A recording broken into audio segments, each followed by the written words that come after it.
विनिशा शाम को अपने पति के लिए जूस बना रही थी, तभी उसकी छोटी बहन पूनम का फोन आया। विनिशा ने जल्दी से फोन रिसीव किया और कहा, मैं अभी तुझे ही याद कर रही थी। तुझे आम का जूस पसंद है ना? इसलिए जब भी बनाती हूँ हमेशा तेरी याद आ जाती है। पर विनिशा की बहन पूनम बिल्कुल खामोश थी। जब विनिशा ने उसकी खामोशी का कारण पूछा, तो पूनम की सिसकियों की आवाज़ विनिशा के कानों में साफ सुनाई पड़ रही थी। विनिशा बहुत घबरा गई और उसने पूनम से जोर देकर पूछा कि आखिर हुआ क्या है। तब पूनम ने डरते डरते बताना शुरू किया कि अभी मेरे मोबाइल पर किसी अनजान व्यक्ति का फ़ोन आया था और वह मुझे कह रहा था कि वह मुझे जानता है और उसके पास मेरी कुछ फ़ोटोज़ है, और अगर मैंने उसकी बातें और शर्त नहीं मानी तो वह उन फ़ोटोज़ को इंटरनेट पर डाल देगा। तब विनिशा ने पूनम से कहा, पूनम ऐसे ही कोई गलत नंबर होगा, कोई सिरफिरा ऐसे ही तेरे मज़े ले रहा होगा। तू डर मत, कुछ नहीं होगा ऐसा वैसा। तब पूनम ने घबराते हुए कहा, दीदी मुझे उस इंसान से डर नहीं लग रहा, पर मुझे उसकी बातों से बहुत डर लग रहा है। यह कहकर पूनम रोने लगी। तभी विनिशा ने कहा, तो बताना उस इंसान ने क्या कहा है तुझे? तब पूनम बोली, उसने मुझे कहा है कि अगर वह मेरी फ़ोटोज़ इंटरनेट पर नहीं डाले तो मुझे उसकी सारी मांगें पूरी करनी होगी। उसने कहा है कि आज रात वह मेरे घर पर आएगा। और इतना कहते ही पूनम जोर जोर से रोने लगी और रोते रोते बोली, दीदी मुझे उसकी बातें सुनकर घिन आ रही है। ऐसा लग रहा है जैसे उसने मेरे साथ कुछ गलत कर दिया हो।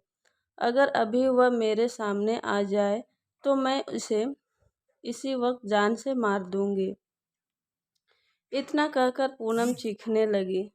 तभी विनिशा ने पूनम से कहा, अरे पूनम तू संभाल अपने आप को और मुझे उस घिनौने इंसान के नंबर भेज, मैं उससे अभी मजा चखाती हूँ। यह कहकर विनिशा ने फ़ोन काट दिया। पूनम ने उस बदमाश के नंबर और उनके बीच हुई बात की रिकॉर्डिंग विनिशा को भेजी। जब विनिशा ने यह रिकॉर्डिंग अपने पति को सुनाई तो दोनों के होश उड़ गए। विनिशा और पूनम दो बहनें हैं।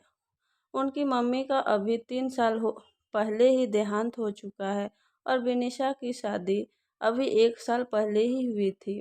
घर में बस अब उसके पापा और पूनम ही है। अब मोबाइल पर ऐसी धमकी भरी अश्लील बातें कोई भी बेटी अपने पिता को आसानी से नहीं बता सकती। इसलिए पूनम ने सारी बातें अपनी दीदी भी को विनिशा को बताई। अगले दिन ही विनिशा और उसके पति पुलिस स्टेशन पर जाकर उस इंसान के खिलाफ पुलिस कंप्लेन करवा आए। बाद में जब पुलिस ने छानबीन की तो पता लगा वह लड़का पूनम के मोहल्ले का ही निकला, जो मानसिक गंदगी से पीड़ित था। उसकी सोच और उसके विचार हर एक लड़की के प्रति घिनौनी नज़र रखते थे।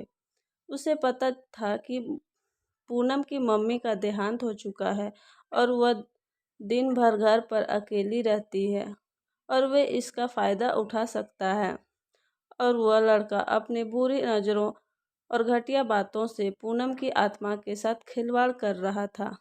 पर बाद में जब उसे पुलिस ने पकड़ लिया तो उसे जेल की सलाखों के पीछे जाना पड़ा। आज भी हमारे समाज में उस जैसे मानसिक रोगी बैठे हैं जो हजारों लड़कियों की आत्मा के साथ खिलवाड़ कर रहे हैं।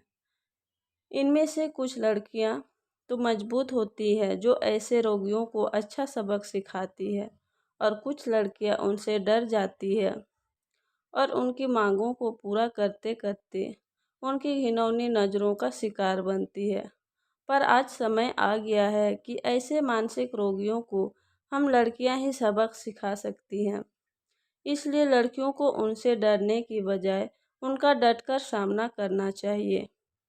दोस्तों कहानी अच्छी लगी हो तो लाइक और सब्सक्राइब करें। धन्यवाद।